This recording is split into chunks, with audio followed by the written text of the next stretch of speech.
At 82 years old, I've had plenty of time to reflect on my life. I've made good decisions, bad decisions, and everything in between. But there's one choice I carry with me every single day: moving into a nursing home. At the time, it felt like the responsible thing to do. My family encouraged it.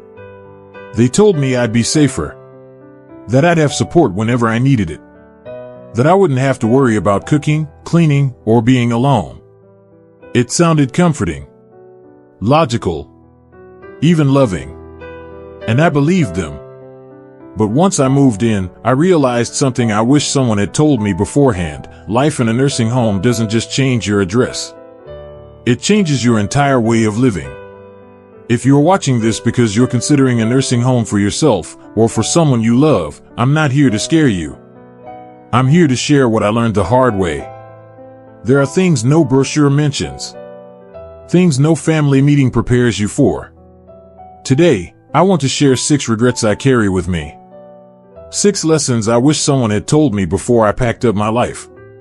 And I encourage you to stay until the end, because some of these may surprise you. Let's begin. Regret number 1, losing my independence. The biggest shock wasn't the small room. It wasn't the scheduled meals. It wasn't even the unfamiliar faces. It was realizing I was no longer in control of my own life. Before I moved in, I had my routines. I woke up when I felt rested. I made my coffee just the way I liked it. I decided what to eat, when to take a walk, when to sit quietly with a book. Those small choices may seem ordinary, but they are everything. Inside the nursing home, my time stopped belonging to me. Breakfast was served at a fixed hour. If I wasn't hungry, that didn't matter. Lights out happened at a certain time whether I felt sleepy or not. Want to step outside for fresh air? You may need permission. And even then, you might have to wait until someone is available to assist you. Simple decisions, what to wear, when to shower, what to eat, slowly stopped feeling like basic rights and started feeling like privileges. I remember my first week there. I woke up in a bed that didn't feel like mine. I reached instinctively for the book I'd been reading at home. And then it hit me. This wasn't my home. My favorite chair was gone. My kitchen was gone. The walls were bare and neutral, as if personality had been carefully removed. Even though I brought a few personal items, the room didn't hold my history. And that's when the deeper realization set in. I wasn't just adjusting to a new place. I was surrendering control. The hardest part? Once you give up independence, it's incredibly difficult to reclaim it. You adapt because you have to. You stop questioning the dinner menu. You stop asking if you can walk whenever you feel like it. You begin fitting into the system. But in doing so, a quiet part of you starts fading. If you're considering a nursing home, ask yourself honestly, are you prepared to give up the small freedoms that shape your identity? Because you won't notice their value until they're gone. Regret number 2, feeling forgotten. When I first arrived, my family reassured me. We'll visit all the time. You won't be alone. This is just a change of location. And in the beginning, they meant it. My daughter came once a week. My grandchildren visited on weekends. There were smiles, laughter, stories about school and work. For a little while, it felt like I was still connected to the outside world. But life moves fast, especially for the young. Weeks turned into months. Weekly visits became bi-weekly. Then monthly. Phone calls replaced face-to-face time. Sorry, Dad, it's been busy. The kids have exams. We'll come next weekend. Holidays were the hardest. Promises were made. Plans changed. And suddenly I'd find myself sitting in the common room, watching other residents glance toward the door, each of us silently hoping today would be the day someone walked in just for us. It's not that families stop loving you. It's that when you're no longer part of everyday life, when you're not sitting at the dinner table, not in the living room, not physically present, it becomes easier for people to assume you're okay. They're being taken care of. They're safe. They're busy with activities. But what no one talks about is the loneliness. I remember one evening sitting on my bed holding my phone, debating whether to call my son. I didn't want to be a burden. I didn't want to sound needy. I didn't want to remind him that I was waiting. So I put the phone down. And that silence felt heavier than anything. When you move into a nursing home, you're no longer woven into the daily rhythm of your family's life. You become a scheduled visit instead of a spontaneous presence. If you're thinking about making this move, ask yourself, are you ready for the possibility of feeling forgotten? Because even when love exists, distance has a way of softening urgency. And loneliness can settle in quietly. If you're still watching and this is resonating with you, comment the number 2 below so I know you're here with me. And if you haven't subscribed yet, consider doing that and turning on the bell so you don't miss future videos like this. Now let's continue. Regret number 3, losing my sense of purpose. When I moved into the nursing home, I thought I was simply changing where I lived. I didn't realize I was changing why I lived. At home, I had responsibilities, small ones, maybe, but they mattered. I watered my plants every morning. I brewed my coffee. I tidied up my space. I managed my bills. I fixed little things around the house. Those tasks weren't burdens. They were anchors. They gave structure to my day. They reminded me I was capable. In the nursing home, everything was done for me. Meals appeared without effort. Rooms were cleaned by staff. Laundry was handled. Even the smallest inconveniences were removed. At first, it felt like relief. No more chores. No more worries. Just rest. But after a few weeks, I felt something unexpected, emptiness. The days stretched long and wide. There was nowhere I had to be. Nothing that depended on me. No task waiting for my hands. I saw it in others too. There was a man named George, 84 years old. He had been a carpenter his entire life. At home, he built shelves, fixed doors, worked in his garage. His hands were always busy. In the nursing home, there were no tools. No wood. No projects. One afternoon, he looked at his hands resting quietly in his lap and said, "I feel useless." That sentence has stayed with me. Because when you remove responsibility from someone entirely, you don't just lighten their load, you risk removing their reason. Purpose doesn't disappear dramatically. It fades slowly. And once it's gone, it's hard to explain what's missing, but you feel it. Ask yourself, what gives your life meaning right now?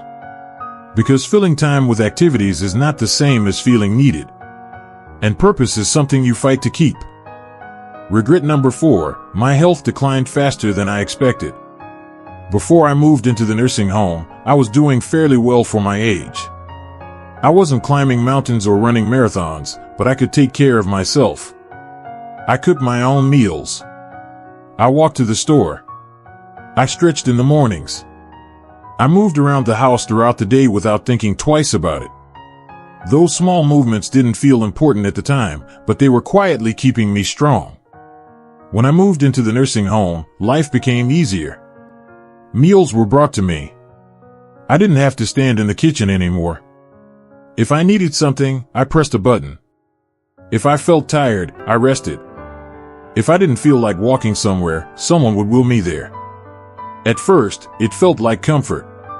But comfort has a hidden cost. The less I did for myself, the less my body was required to work. And the less my body worked, the weaker it became.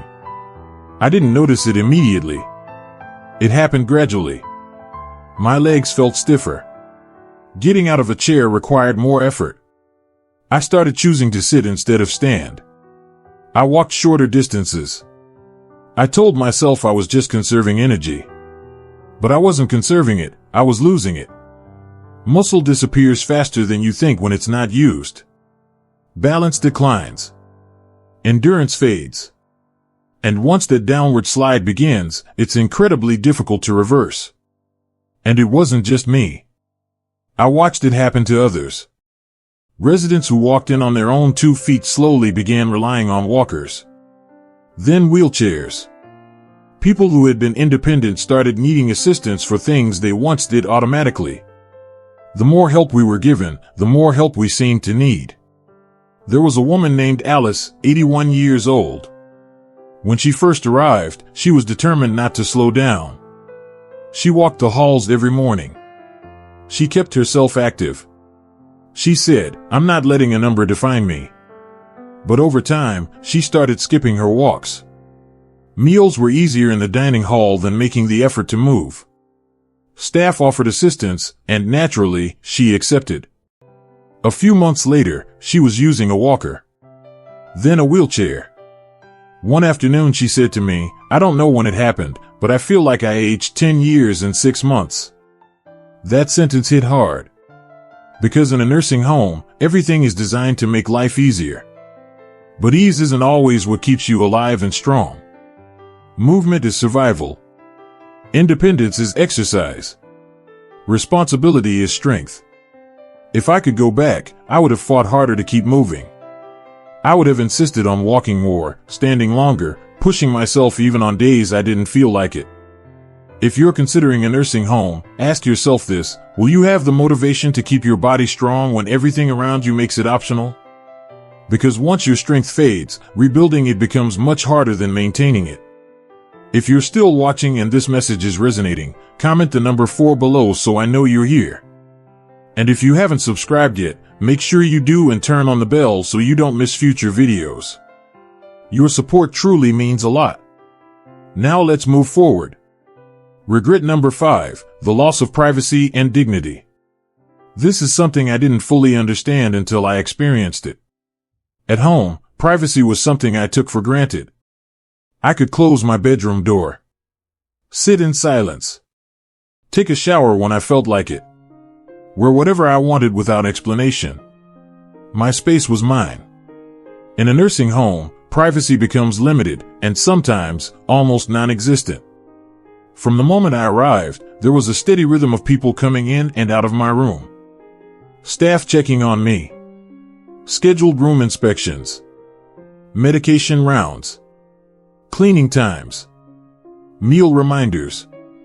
I understand they were doing their jobs. I understand safety protocols exist for good reasons. But emotionally, it's different. Even something as simple as getting dressed can require assistance. Using the restroom may mean pressing a call button and waiting. Taking a shower might depend on staff availability. When you've done these things independently your entire life, needing help can feel deeply uncomfortable. It's not just about the action, it's about what it represents. I remember the first time I had to wait to use the bathroom because staff were busy. It was a small thing, but it felt like a loss of dignity I hadn't prepared for. And then there's the matter of roommates. Not everyone gets a private room. Sharing a space with someone you didn't choose can be challenging.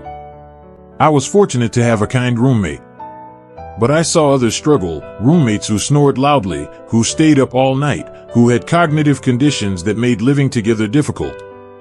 You can hang up photos. You can bring personal belongings. But it never fully feels like yours. And over time, subtle changes occur. When people knock but enter before you answer. When you're spoken to more like a patient than a person. When your daily schedule is decided for you. You begin to feel less like yourself.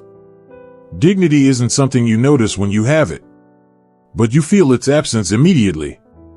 If you're thinking about moving into a nursing home, ask yourself honestly, are you ready to trade privacy for supervision? Because once that shift happens, reclaiming that personal space is not easy. Regret number 6, realizing it's harder to leave than you think. When I first moved in, I told myself something comforting. This is temporary. If I don't like it, I'll just move back home. It felt reversible. But I quickly learned that moving into a nursing home is rarely a short-term experiment. At first, the plan seems simple. You adjust. You observe.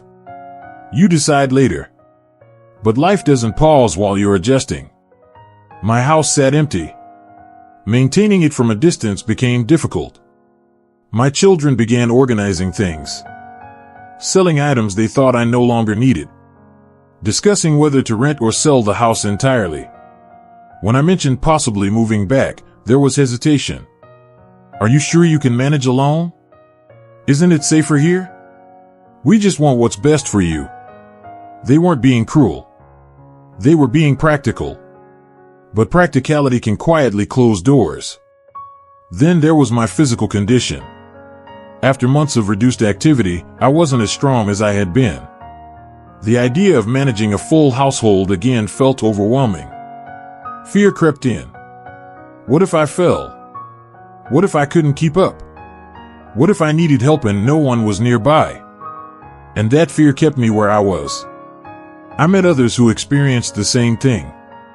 They moved in thinking it was temporary. Months turned into years. Their homes were sold. Savings were used to pay for care. Returning became financially impossible. The longer you stay, the more the outside world feels distant. Your routines change. Your environment shrinks. Your confidence shifts.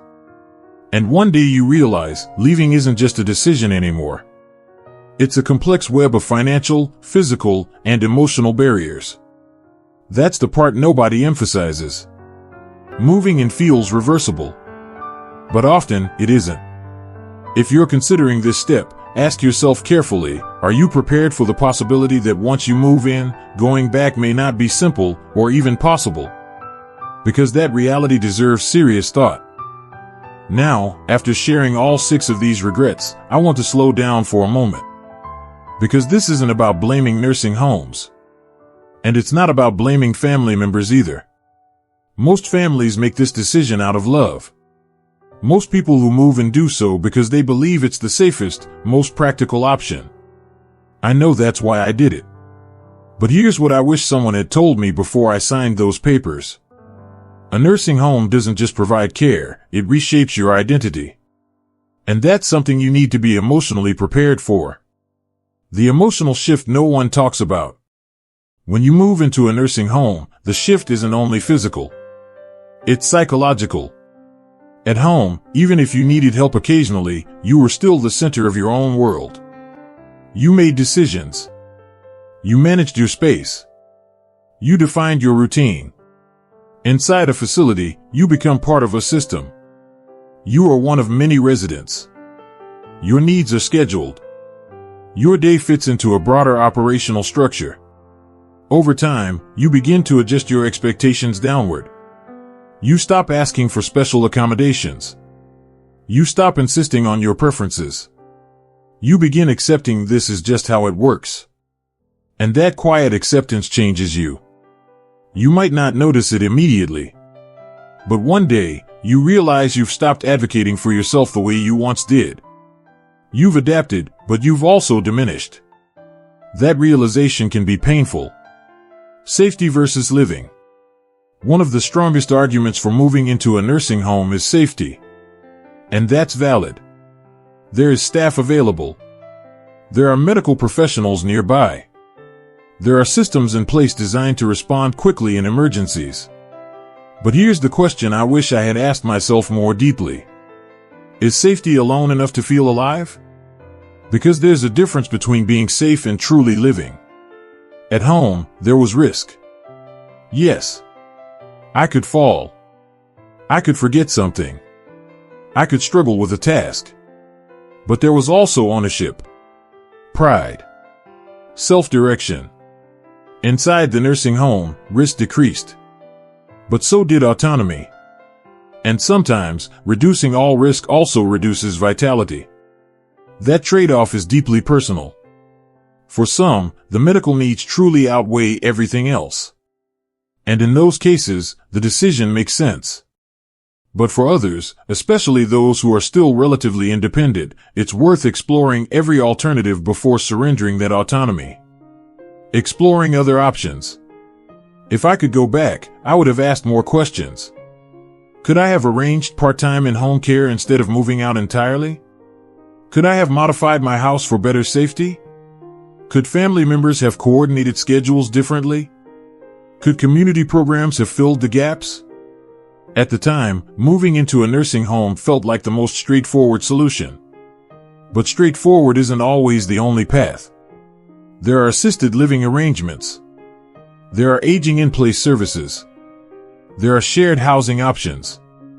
There are creative solutions families sometimes overlook because the nursing home feels like the default answer. I didn't fight hard enough to explore those possibilities. And that's something I regret. The slow fading of home. There's something else I need to say. When you leave your home, the place where you built your memories, raised your family, celebrated milestones, you don't just leave a building. You leave familiarity. You leave the creak in the hallway floor. You leave the sunlight that hits your kitchen window in the morning. You leave the neighbors who wave when they see you outside. In a nursing home, rooms are clean, organized, functional, but they are not layered with your history. And over time, something subtle happens. Your old home begins to feel distant, then foreign, then almost unreal. Photos become reminders of a life that feels further away than it should. And that emotional distance can be harder than the physical move itself. A balanced perspective. Now let me be clear. There are situations where a nursing home truly is necessary. Severe medical conditions. Advanced cognitive decline. Situations where full-time professional care is the safest option. For some people, nursing homes provide structure, social interaction, and medical oversight that genuinely improve quality of life. This isn't a one-size-fits-all message. But what I am saying is this. Do not move in simply because it feels easier. Do not move in because you feel like a burden. Do not move in without fully understanding what you're trading away. Because once that transition happens, reversing it is far more complicated than most people expect. The question you must ask yourself. If you're facing this decision right now, for yourself or for someone you love, I want you to pause and ask one honest question. Is this truly necessary, or just convenient? Convenience can be seductive. It simplifies logistics. It reduces immediate stress. It provides reassurance. But long-term fulfillment requires more than convenience. It requires purpose. Movement, autonomy, connection, dignity. If those things can be preserved outside a nursing home, even with some added effort, that effort may be worth it. My final reflection. I don't regret growing older. Aging is a privilege many don't get to experience. But I do regret assuming that moving into a nursing home was my only option. I walked in expecting comfort and security. What I didn't fully anticipate was the slow erosion of independence, privacy, strength, purpose, and identity. Life inside isn't necessarily cruel. But it is different. And different in ways that deserve serious consideration. If I could go back, I would have fought harder to stay in my own space for as long as safely possible. I would have explored more creative solutions. I would have delayed the move until it was absolutely necessary, not just advisable. Because once you step into that system, life changes in ways that are difficult to undo. If this video gave you something to think about, I'd love to hear from you. Leave a comment below and share one insight that stood out to you. Or share your experience, whether positive or negative. Conversations like this matter. And if you found this helpful, make sure to like, subscribe, and turn on the notification bell so you don't miss future videos. Your support helps us continue creating thoughtful, honest content designed to inform and inspire. Thank you for spending this time with me.